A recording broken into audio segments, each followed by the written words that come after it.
Hola a todos de nuevo, bienvenidos a Terror Desconocido. Hoy voy a comentaros la película La Mansión de los Crímenes, película de antologías de la Amicus, otra de esas grandes joyas de antologías que nos trajo la Amicus, esa productora británica que en los años 70 hizo mucha competencia a las películas de la Hammer, que bueno, pues el boom de la Hammer fue durante los años 60 y en los años 70 pues la Amicus estaba bastante pisándole los talones a la Hammer, que estaba pues en plena decadencia. Y bueno, es una productora que se especializó sobre todo en películas de antologías, películas de historias cortas. No siempre hacía películas de antologías, pero sí que hizo muchas de ellas.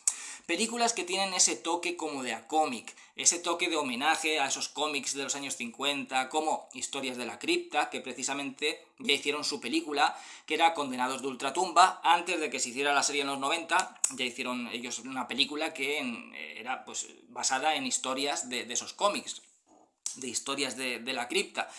Que en el título original precisamente era Historia de la Cripta, pero bueno, en España se tituló Condenados de Ultratumba, y bueno, también hicieron El Baúl de los Horrores, en fin, esas películas homenajeaban a esos cómics mucho antes de que pues George Romero hiciera su propio homenaje con Creepshow. Pero todas estas películas de antologías de la Amicus tenían ese tono de viñeta, tono de cómic de terror, muy de homenaje a esos cómics de los años 50. Antes de comenzar a hablar de la película, quiero hablar comentar muy rápidamente la película que comenté ayer de La Noche del Juglar. Resulta que está dirigida por Curtis Harrington. Es el director de películas como Rubí o Desahuciados, películas que tengo comentadas en el canal, y no lo dije cuando estaba comentando la película porque no lo sabía, porque la película firma bajo un seudónimo, no pone Curtis Harrington como director. Luego me enteré cuando miré en internet para ver el año de la película, pues me enteré de que era Curtis Harrington. A veces algunos directores, por un motivo u otro, pues firman con un seudónimo, y como no sepas que la película era de tal director, bueno, pues no lo puedes comentar. Nada, simplemente era ese detalle, un poco pejiguería, pero bueno, quería comentarlo. Bien, siempre que hablo de películas de antologías, pues tengo que meter spoilers para poder hablar bien de cada una de las historias. Aquí tenemos la estructura básica de lo que es el cine de antologías, que es una historia que hace de hilo central, y a partir de esas historias, bueno, pues de esa historia de hilo central, se van comentando las diferentes historias, se van contando las diferentes historias. Y bueno, pues por supuesto, al final, esa historia que hace de hilo central tiene un final sorpresa. Aquí tenemos un policía que está investigando la desaparición de un actor. Y el último lugar donde se le vio a ese actor era en una casa, una mansión que había alquilado. Entonces es el último lugar donde se vio a este actor. Entonces va a investigar en esa mansión, por los alrededores, preguntando a la gente, pues a ver si localiza, a ver qué es lo que pasó, o si esa mansión le da algún tipo de pista para descubrir quién es por qué ha desaparecido, dónde está, qué le ha pasado, etc. Entonces, a partir de ahí, pues la gente le irán comentando historias que han sucedido en esa casa. Le dicen que esa mansión, digamos, que tiene algo maligno, que todo el que entra, pues le sucede siempre algo malo, que no es la primera vez que pasa algo del estilo, incluso peor, han pasado asesinatos en esa casa. Y todo el mundo le echa la culpa a la casa, o sea, hasta la misma policía del pueblo, porque este policía llega de la ciudad a investigar. Hasta la misma policía cree que la casa pues está maldita, que algo sucede en la casa, porque todos los inquilinos que han alquilado ese lugar, pues resulta que algo les ha sucedido. Entonces se van contando las historias de los diferentes inquilinos que han pasado antes de este actor, que fue el último lugar donde estaba, el último lugar donde se sabe que estaba era en esta casa que ha alquilado. Entonces, bueno, pues le van contando historias. Hay un policía que le va contando historias, luego habla con el director de la inmobiliaria, que es el que ha alquilado la casa siempre a los inquilinos, que por cierto se apellida Stoker, un homenaje a Bram Stoker, el escritor de Drácula. Y bueno, pues van contando eso, cada uno pues diferentes historias. Hay un policía que le cuenta unas historias, el director de la inmobiliaria le cuenta otras, y él a todo eso pues va investigando a ver si esas historias que han sucedido en esa mansión pues tiene algo que ver con la desaparición de este actor. Bueno, la primera historia que nos cuentan es la casa la alquila un tipo con su mujer, un escritor, porque quiere pues un lugar aislado. La casa pues está al lado del campo. Y bueno, quiere un lugar tranquilo, un lugar aislado, para poder escribir novelas de terror, porque él escribe novelas de terror sobre todo inspiradas en asesinos en serie. Entonces, bueno, pues empieza a escribir una nueva novela en la que crea un asesino al que llama Dominic, que él mismo ha hecho un boceto en un papel. Antes de escribir hay muchos escritores, o por ejemplo estos son lo que hacen también en las películas, hacen en los storyboards, que son dibujar las escenas, a los personajes. Pues dibuja el personaje del tipo que tiene como una especie de cicatriz, así como la cara muy pálida, y que dice que cada vez que comete un asesinato es un estrangulador, que se supone que, o sea, la historia que está escribiendo sobre un estrangulador que se supone que se ha escapado de un hospital psiquiátrico y empieza a matar a víctimas de un pueblo que hay cercano. Las mata siempre estrangulándolas y siempre se ríe después de matarlas. Se llama Dominic este asesino, entonces está escribiendo una historia sobre este Dominic. Por cierto, las historias están escritas, o sea, el guión de esta película, cada una de las historias está escrita por Robert Bloch, que es el escritor de Psicosis. Y que, bueno, pues en las películas de la Amicus lo contrataban pues para escribir los guiones de estas diferentes historias cortas. Algunas de esas historias cortas estaban basadas en novelas cortas de este escritor, y bueno, pues lo vemos en la mayoría de películas de antologías de la Amicus, como Refugio Macabro, por ejemplo. Pues tenemos a Robert Bloch como el guionista. En fin, sigamos. El escritor bueno, pues empieza a escribir y empieza a tener visiones de este asesino. Empieza a tener visiones del asesino, pues que le aparece, por ejemplo, mirándolo por la ventana, o le aparece en lo alto de la escalera. La ambientación está muy buena, lo que es la decoración dentro de la casa es genial, y la película está muy bien dirigida, ese toque inglés como muy estilizado, la cámara como va moviéndose por todas las estancias de la casa, incluso moviéndose detrás de los objetos, siguiendo a los personajes por todos los lugares de la casa donde se van encontrando. O sea, la cámara se va moviendo de una manera muy estilizada. Tiene planos muy bien conseguidos, y sobre todo en esta historia, porque cada una tiene, digamos, una estructura de dirección un tanto diferente para ir diferenciándolas. Esta historia tiene un tono muy lúgubre, juega mucho con los claroscuros, hay escenas de terror muy bien conseguidas que crean mucha tensión. Por ejemplo, pues cuando este escritor por la noche oye un ruido, entonces sale, está todo oscuro, y una parte, por ejemplo, de una estancia que está iluminada, la otra está oscura. Como digo, la cámara va siguiendo al personaje, a veces va siguiéndolo detrás, moviéndose detrás de objetos que se encuentran en una estancia, esos traveling suaves, como tan típicos de Terence Fisher, esos planos también como muy cerrados, para dar esa sensación como de claustrofobia. Está muy bien dirigida y crea escenas de terror muy tensas. Como digo, este tipo va perdiendo como la cordura, no sabe al final qué es lo que está pasando, si realmente el escribir tanto sobre este personaje le haya hecho perder la cabeza, porque él ha escrito siempre novelas de terror, ha escrito sobre muchos asesinos en serie, pero nunca le había pasado el recrear visualmente a uno de esos asesinos.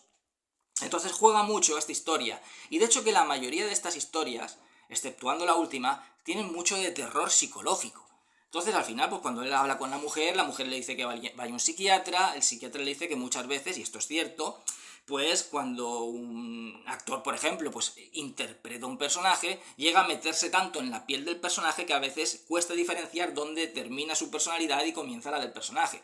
Y lo mismo sucede con un escritor. Cuando un escritor crea un personaje, digamos que parte de él y de su forma de ser entra dentro de ese personaje, porque de hecho tú estás escribiendo sobre un personaje, tú lo estás dirigiendo, eres como su dios y él es tu marioneta. Entonces tú lo mueves conforme lo que tú harías siendo como es ese personaje. Él mueve a un asesino, por ejemplo, cuando lo está escribiendo, pero como él piensa que sería un asesino y como él actuaría siendo un asesino. O sea, una parte interna de él también la puede reflejar en los personajes, incluso hasta una parte que tengas oscura, una parte mala, puedes reflejarle al exterior a través de esos personajes. Entonces puede ser a lo mejor que se le esté yendo de las manos y al final pues ese personaje esté cobrando mucha más fuerza, esa parte interior, esa personalidad oculta, esté cobrando mucha más fuerza en ese personaje que ha creado, y por eso lo vea, porque incluso puede tener un desdoblamiento de personalidad. Él mismo, esa parte que él ha sacado al exterior a través del personaje, ir convirtiéndose en el propio personaje, porque llega un momento en el que él ve por la noche como el tipo este asesino, está estrangulando a su mujer. Entonces cuando él va a detenerla, la mujer le dice, ¿qué haces? Déjame. Y dice, pues si te estaba atacando. Y dice, no, el que me atacabas eres tú. Es decir, ya se está viendo que tiene una doble personalidad. Porque él estaba viendo como el asesino es el que estaba ahogando a su mujer, pero en realidad no era el asesino, era lo que él veía, su doble personalidad, pero en realidad era él, era su parte oscura, la parte que él ha sacado al exterior a través de ese personaje. Entonces juega mucho con eso. Existirá este asesino, estará todo en su cabeza, será a lo mejor algún, no sé, algún fantasma, a lo mejor algún asesino que en su día murió en esa mansión y él de alguna manera inconscientemente pues ha creado ese personaje pensando que lo ha creado él mismo, pero en realidad es como si fuera una entidad que se encuentra en esa mansión que de alguna manera lo haya inducido a crear ese personaje, porque ese personaje en realidad sí que existió, aunque esta es la teoría más floja. La cuestión es que es una historia muy psicológica, juega mucho con estar en su mente, será un producto de su mente, tendrá doble personalidad o existirá este asesino realmente. Pero ¿cómo puede existir un asesino que él ha creado si antes no lo conocía? Aunque a veces puedes haber leído una historia de un lugar, por ejemplo, cercano que haya pasado ciertos crímenes y tú pensar a lo mejor después inconscientemente de que esa historia la has creado tú y en realidad a lo mejor esa historia sí que existía, ese Dominic sí que existía y pues ahora ha salido y está merodeando por ahí y bueno, pues es un tipo real y él pensaba que era algo imaginario, algo que él había inventado cuando en realidad era una noticia real, una historia real, pero él inconscientemente la ha escrito como propia. Como digo, no voy a enrollarme mucho más, juega mucho con el tema psicológico y es una historia muy lúgubre, muy tenebrosa, con escenas de terror muy bien conseguidas. Bueno, como digo, voy a comentar las historias enteras porque si no, no tendría gracia el hablar de antologías. Yo la recomiendo al 100% esta película de antologías. Para mí es otra de las joyas de antologías de la Amicus. Y si os gustan este tipo de películas de terror, de historias cortas, esta película os va a gustar.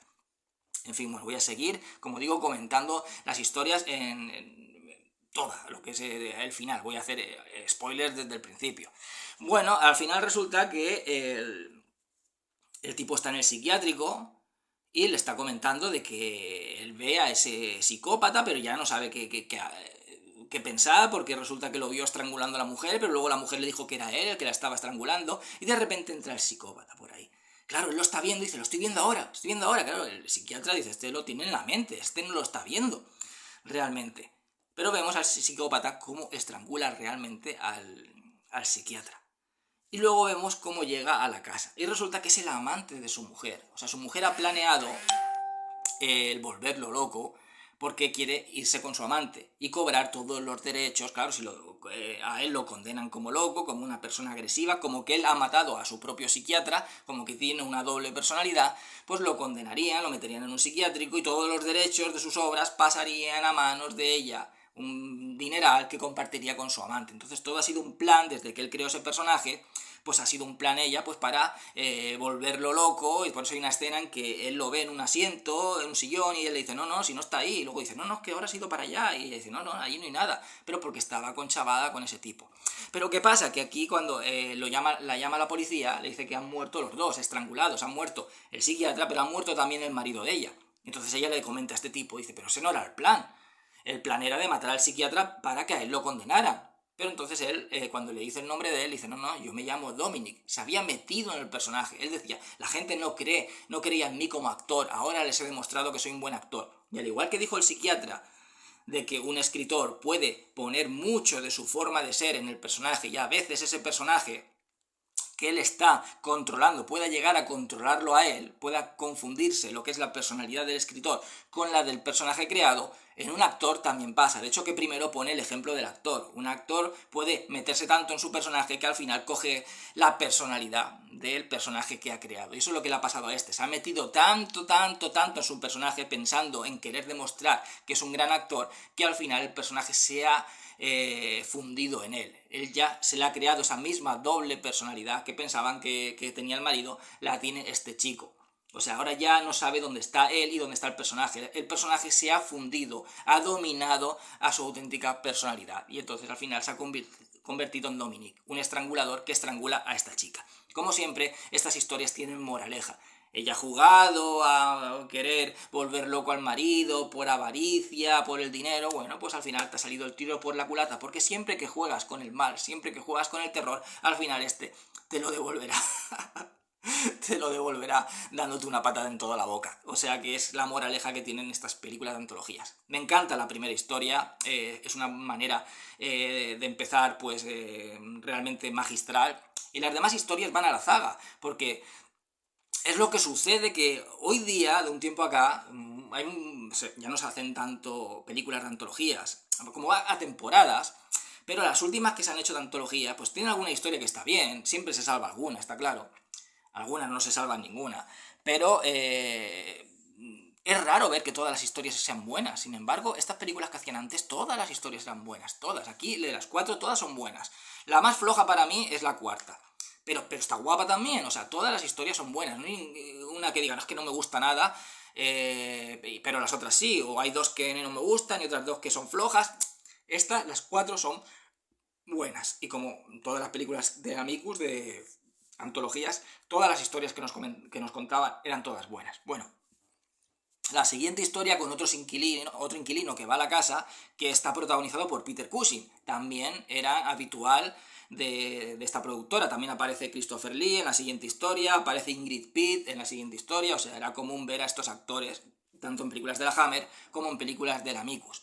Bueno, pues este tipo pues, es un empresario jubilado. Y bueno, pues alquila esa mansión y el tipo pues está ahí tranquilamente y se va a pasear por el pueblo y resulta que ve un museo de cera. Un museo de cera de terror. Entra adentro, entonces es un museo que está dedicado a asesinos en serie, o asesinos psicópatas, asesinos en general, tanto ficticios como reales. Aparece pues la figura del hombre lobo, aparece el conde Drácula, aparece gente real, gente por ejemplo que mató en la Inquisición, aparecen asesinos reales. Y de repente aparece una mujer hecha de cera, con una bandeja, con una cabeza decapitada encima de la bandeja. Y él se queda fascinado con esa mujer porque es la misma que una foto que tiene él en su casa. Resulta que es una chica de la cual él se había enamorado, pero nunca había conseguido nada con ella, pero estaba locamente enamorado de ella. Un amor que le llevó a obsesionarse. Y se queda alucinado por la figura de esa mujer. Entonces aparece el dueño de ese museo y le comenta de que esa era su mujer, que se llamaba Salomé, igual que la chica de la que él se enamoró, y entonces le dice que ella mató a su amante, esa es la cabeza decapitada del amante, y entonces la condenaron por haber matado a ese hombre y la decapitaron. Pero le pudieron dar el cuerpo al hombre este que hizo, bueno, pues una figura de cera de ella. Entonces, bueno, pues él se queda alucinado por la figura de esa mujer. El caso es que un amigo de él, que está de viaje por ese pueblo, pues le hace una visita. Entonces, bueno, pues se alegra mucho de verlo, pero resulta que ese amigo también estaba enamorado de ella. Los dos, en su día, se enamoraron de la misma mujer, los dos competían por el amor de esa mujer, pero ninguno de los dos llegó a conquistarla. Y les quedó como ese vacío, les quedó como esa... no trauma, pero bueno, vamos a llamarlo como ese vacío amoroso de no haber podido llegar a conquistar al amor de su vida, tanto uno como otro. Bueno, se van a pasear por el pueblo y este hombre pues dice, mira, un museo de cera, el amigo de Peter Cushing. Peter Cushing le dice que no entre, dice, no, vámonos, no quiero entrar, porque no quiere que vea precisamente la figura que le dejó a él tan alucinado, pero entra y ve precisamente esa figura. Entonces, bueno, le dice que se va a ir, pero al final resulta que vuelve tanto uno como otro. O sea, el amigo de Peter Cushing, pues al día siguiente se queda a dormir en casa de este hombre, de Peter Cushing, pero al día siguiente dice que se va a ir. Pero en vez de irse, se va al pueblo y entra al museo a ver esa figura. Pero Peter Cushing también va al pueblo. Le dice a él que no iba a ir al pueblo, pero sí que va. Y precisamente entra para ver esa figura. Entonces, claro, Peter Cushing se da cuenta de que los dos están obsesionados con esa figura. Una figura de una mujer que ya está muerta, una mujer que podría ser el amor de ellos o no, simplemente tener pues un parecido asombroso. Hay personas que tienen un gran parecido, aunque lo del nombre pues también es demasiada coincidencia, pero no saben si era ella o no, y en el caso de que fuera ella, pues no, era una asesina y ya está muerta. De nada sirve obsesionarse con una figura de cera. Sin embargo, aunque Peter Cushing lo diga, parece que se siente atraído hacia ese museo y el otro también. Entonces, Peter Cushing le hace prometer al amigo que no vaya más a ese museo. Dice, por favor, prométeme que no vas a ir más. Y dice, yo también haré con todas mis fuerzas lo que pueda para no volver a ese museo a ver esa figura. Pero tanto uno como otro rompen la promesa. Entonces, cuando va Peter Cushing, también porque el otro lo llama desde el pueblo y le dice, mira, no he podido irme al final voy a romper la promesa porque tengo que volver a ese museo. Y Peter Cushing le dice, no te muevas del hotel donde estás, voy a ir para allá ahora, pero no vayas al museo. Pero cuando llega, el motel está vacío, va al museo y resulta que se encuentra a esa mujer con la bandeja y la cabeza decapitada de su amigo. Y resulta que el marido dice, no, la historia que te conté no es del todo cierta. O sea, yo pillé a mi mujer con su amante y yo maté al amante, lo decapité y le eché la culpa a ella. De alguna manera logró echarle la culpa a ella, entonces a ella la ejecutaron. Le dieron el cuerpo, entonces él embalsamó el cuerpo y la tiene ahí embalsamada. Entonces esto es un poco pues rollo como los crímenes del Museo de Cera, que hacían pues las figuras de cera con cadáveres, pues aquí tienen la figura de ella con el cadáver de ella. Entonces dice, pero aún incluso después de muerta logra atraer a los hombres. Entonces para él es como una ofensa. En vida le engañó y estando muerta es como que también atrae a los hombres, también le está engañando. Entonces él quiere que sea única para él, una figura perfecta y bella solo para él. Entonces coge un hacha y va detrás de Peter Cushing para decapitarlo, igual que la decapitó en su día al amante de su mujer y al amigo que también la ha decapitado. Entonces va detrás de Peter Cushing y tal, y bueno, pues al final vemos al final de la historia cómo entra un chico al museo, se queda asombrado, pues de nuevo, por la belleza de esta Salomé, y ve en una bandeja la cabeza cortada de Peter Cushing. De nuevo, cada amante, o supuesto amante, o quien se enamore de la mujer de este hombre, de la belleza de la mujer de este hombre, aunque esté muerta, acabará decapitado. Y su cabeza, bueno, pues acabará siendo embalsamada y estando pues en ese museo de cera compartiendo pues espacio como una de las víctimas de los asesinos que hay en ese museo. En fin, esta historia también me encanta, también tiene escenas de terror muy bien conseguidas. Peter Cushing, por supuesto, uno de los grandes.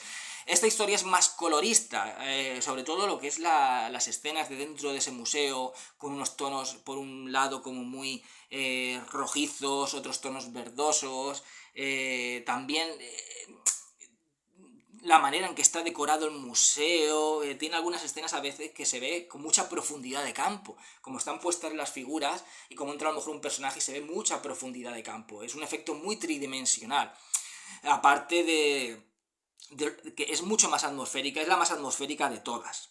De hecho que tiene un sueño, una pesadilla Peter Cushing, que entra a ese museo todo lleno de niebla, con esas luces, todo muy onírico, con un acercamiento de la cámara que parece como si fuera una lente de ojo de pez, abombando lo que es la cara de algunos personajes, en ese sueño, por ejemplo, la cara de Peter Cushing. Entonces me recuerda mucho, pues, en el tema colorido, mucho a las películas tanto de la Hammer, como también incluso podríamos pensar en películas de Mario Bava o Roger Corman. Y esta historia recuerda bastante. También muy buena, al nivel de la primera, lo mismo, no sabría cuál decir con cuál quedarme de las dos.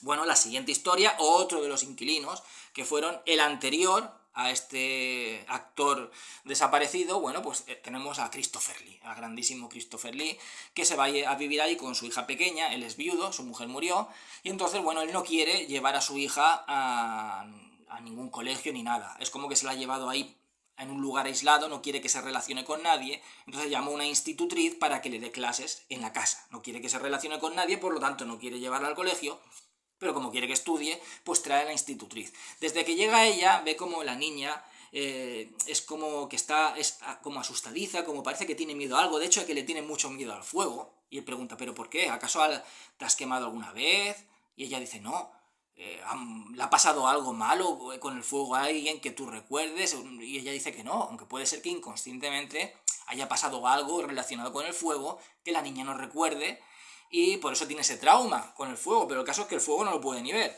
El caso es que el padre se comporta de una manera muy dura con la niña. No quiere que tenga juguetes, no quiere que se relacione con otros niños, él dice que tiene sus motivos. Pero esta institutriz no sabe qué motivos pueden ser por los que él trata de esa manera tan dura a una niña y haya querido aislarla de todos y que no se relacione con nadie, ni con niños, ni que tenga juguetes. De hecho, que le regala una muñeca, le dice que le puede regalar juguetes, pero le regala una muñeca y el tipo se la tira al fuego. Dice, juguetes educativos. Entonces, claro, la institutriz se queda asombrada y él le dice, tengo un motivo por ser así. Usted se sorprenderá, pero tengo un motivo por ser así. Ahora no se lo puedo decir, pero algún día se lo diré. El caso es que, bueno, pues es una historia muy misteriosa también. ¿Qué es el motivo por el cual este hombre trata de esa manera tan dura a esa niña? Parece que incluso que no la quiera. De hecho, que llega a decir que cada vez se parece más a su madre y que él se alegra de que haya muerto su madre. O sea, se alegra de que haya muerto su mujer y si le recuerda cada vez más a su mujer, por lo tanto, siente odio también hacia la niña porque se supone que sentía odio por su mujer si se alegra de su muerte. Pero ¿qué es lo que le llevó a sentir odio por su mujer y odio por la niña que le recuerda tanto a su mujer? Entonces tenemos ese misterio, es quizás la que más intriga tiene. También juega mucho con el tema psicológico. Si la primera es la que más juega con el tema psicológico, con el tema de será cierto o no lo que le ocurra al personaje. La segunda es un tema psicológico también, pero más llevado al tema romántico, un amor imposible, que está reflejado sobre una figura, que tendrá que ver esa figura verdaderamente con la persona con la de la que te enamoraste. Al final no se sabe si era la verdadera Salomé que amaron ellos o simplemente una que se parece mucho. Pero bueno, en esta historia tenemos el tema psicológico, pero llevado al misterio.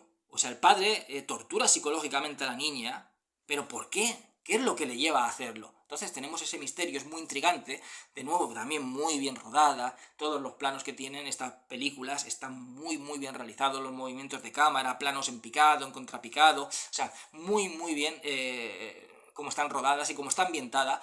La decoración de esa mansión es genial, me encanta cómo está decorada y cómo aprovechan cada uno de los decorados. De nuevo la interpretación de Christopher Lee asombrosa y esta historia también me encanta. Al final, ¿qué es el final? ¿Qué sorpresa es? Resulta que la madre de esta niña era una bruja, aunque no se llega a decir bruja, sino que digamos que realizaba ciertas prácticas de brujería. Entonces él tenía miedo de que la niña haya heredado eso de la madre, porque cada vez se parece más a la madre. Entonces él tenía miedo de su propia hija, o sea, no es que la tratara mal ni que fuera demasiado estricto con ella, ni siquiera que le tuviera odio, lo que le tenía era miedo, igual que le tenía miedo a su mujer, porque realizaba prácticas de brujería. La niña por la noche coge un libro que era de brujería y hace con una de las velas una figura de él. De hecho que hay una tormenta y un apagón y él busca velas y faltaba una y de repente le dice a la niña, tú has cogido esa vela, dámela, y le pega. Claro, el institutriz le dice, joder, ¿por qué te pones así por una jodida vela? Pero la vela era porque ha hecho un muñeco de ella, un muñeco vudú, y empieza a utilizarlo en contra de él. O sea, que en realidad ha heredado ese, digamos, instinto maligno de la madre, esa tendencia hacia las artes oscuras, hacia la brujería, que ese era el temor que tenía el padre y ya se ha hecho realidad ese temor. Él pensaba que estando aislados con una institutriz y tal, pues no llegaría a surgir, digamos, esa parte maligna heredada de la madre, pero cada vez se parece más a la madre, por lo tanto cada vez él le tenía más miedo a la niña, un miedo que se reflejaba en ese comportamiento tan autoritario. Bueno, al final él está en cama, claro, está mal porque la niña está todo el rato pinchándole al muñeco. Entonces le dice a la institutriz, ella ha hecho un muñeco con la vela de cera, por favor, coge el muñeco porque lo está utilizando en contra mía.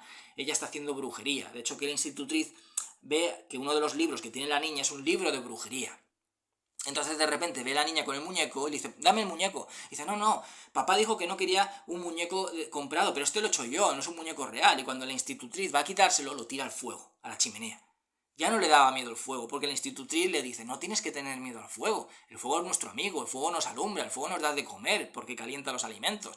Y ella le deja de tener miedo al fuego. ¿Pero por qué le tenía ese miedo instintivo al fuego? Porque en el fuego quemaban a las brujas. Su madre era una bruja y generalmente a lo mejor puede que todos los antepasados de su familia materna fueran brujas. Las brujas eran quemadas por el fuego, instintivamente y naturalmente tienen más miedo al fuego que cualquier otra persona. Tira al fuego, precisamente al fuego, al muñeco, y se ve el grito desgarrador del padre. No se llega a ver el cadáver, no se llega a ver nada, pero con el grito desgarrador termina realmente acojonando al espectador. No hace falta ver cómo el cuerpo está quemado ni nada, el grito ya lo dice todo. Esta historia también la comenté hace poco porque también la llevó a uno de los episodios de Historias para no dormir Narciso Ibáñez Serrador. El papel de Christopher Lee en aquella lo interpretaba Narciso Ibáñez Menta. Es cambiada, o sea, han cambiado diferentes cosas, pero bueno, es la misma historia de Robert Bloch. Y bueno, la última historia precisamente es la del actor desaparecido. Es un actor de cine especializado en películas de terror. Esta es la que tiene el tono humorístico. Siempre dentro de estas películas de antologías hay una que tiene un tono de humor, un tono pues un poco más cómico. Por lo tanto, para mí es la más floja. Pero la más floja no significa que sea mala, no es mala, es una buena historia. pero al tener ese tono de humor, para mí es la más floja. De las 4, esta sería pues para mí la que menos me gusta. Pero como digo, también es muy buena. Tipo, va a hacer una película de terror, la acompaña una actriz que es su pareja, interpretada por Ingrid Pitt, y bueno, pues él va a interpretar a un vampiro. Y resulta que pues no le gusta el vestuario que le dan, una capa. Dice, esta capa está demasiado nueva, yo buscaré una capa por mi cuenta. Entonces encuentra una tienda de antigüedades y compra una capa. Le dice, necesito una capa antigua. Entonces el tipo le saca una capa, y una capa le encanta, tipo Drácula, capa negra, con el forro de color rojo, y se lleva la capa. Resulta que justo al día siguiente de haberse llevado la capa, dicen que la tienda se ha quemado totalmente y que han encontrado bajo de la tienda un ataúd con un cadáver dentro, un cadáver que llevaba, según la autopsia, muchos años muerto, pero que estaba totalmente conservado, totalmente, pues lo que es, el cadáver no estaba descompuesto. Esto lo que te hace ver es que era un vampiro. Porque cuando el tipo le vende la capa le dice, por fin puedo ser libre. Entonces resulta que cuando se pone la capa se convierte en vampiro. Cada vez que se pone la capa le salen los colmillos y se convierte en vampiro. Entonces resulta que es como una maldición, como que esta capa a quien se la pone lo convierte en vampiro y solamente la maldición se puede ir de ti, se puede eliminar si tú la maldición se la pasas a otra persona. Si la capa se la das a otra persona. El dueño de la tienda era un vampiro, al traspasarle la capa a este actor, pues su maldición terminó, ya se convirtió en un mortal, por lo tanto ya quería descansar. Y ya pues él mismo quemó la tienda y murió como un ser humano ya normal porque estaba harto de vivir siglos y siglos porque al final era una condena. La vida eterna al final pues se puede volver una condena. Entonces ahora la maldición la tiene él. Cada vez que se ponga la capa se convertirá en vampiro. Pero resulta que en la dirección de esa tienda la vio en uno de los espejos de su camerino. Y esa tarjeta resulta que se la puso su compañera de reparto y pareja, Ingrid Pitt. Porque resulta que ella es una vampira. Ella quería que fuera allí y que comprara la capa de vampiro. Porque dice, has interpretado tanto a vampiros que nosotros, los vampiros, sentimos admiración por ti y queremos que por fin, fuera de la pantalla, seas un vampiro real. Queríamos transformarte en un vampiro. También podían haberlo mordido, pero bueno, el caso es que con la capa lo convierten en vampiro y ahí termina. Es como digo, la que tiene el tono más cómico, más suave y tal, pero también está muy bien. El caso es que al final, bueno, pues la historia principal, que sería la del policía investigando la desaparición de este hombre, que ya sabemos que se ha convertido en un vampiro, este actor, pues resulta que ese giro final que tiene es, bueno, el tipo va a la casa, a la mansión, resulta que abre una puerta que estaba cerrada, baja al sótano y en el sótano hay 2 ataúdes.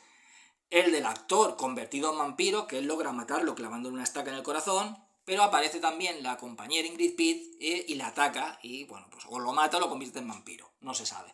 Entonces vemos al director de esta inmobiliaria, aquel que había alquilado siempre esta mansión, y dice, bueno, ya sabéis cuál es el secreto de la mansión, porque le dice al policía, no sigue investigando porque la mansión tiene algo oculto, y aún no te has dado cuenta con todas las historias que has escuchado cuál es el secreto de la mansión. Bueno, pues al final nos desvela ese secreto, ese giro que tiene final, esa sorpresa. Resulta que la mansión lo que hace es sacar la personalidad que tienes escondida dentro de ti, la hace relucir hacia afuera.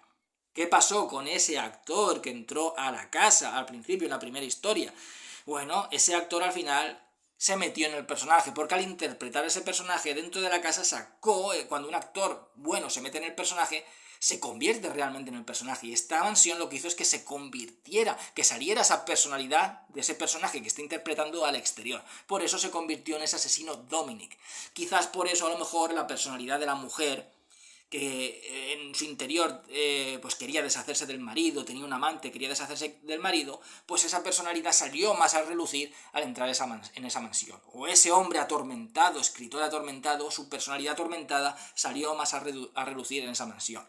La historia de Peter Cushing, que tenía un amor olvidado, pero ese amor se convirtió con más fuerza desde que entró, resurgió con más fuerza desde que entró a esa mansión. Y esa mansión le llevó a ir al pueblo y le llevó a ir hasta ese museo donde se encontraba esa figura de la que era la persona que amaba o una persona muy parecida.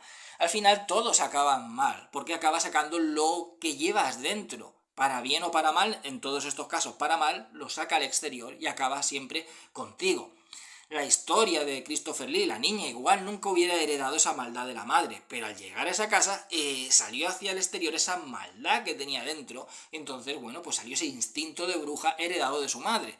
Y en la última historia de los vampiros, bueno, pues al final la mujer esta vampira, quizás a lo mejor no había pensado nunca en convertir en vampiro a este hombre, pero desde que llegó a esa casa es como ese instinto salió al exterior y bueno, pues lo convirtió en un vampiro y quizás el destino de él sería convertirse en vampiro. Ha interpretado tantas veces a un vampiro que en su interior pues él mismo puede tener algo de vampiro o querer llegar a ser un vampiro.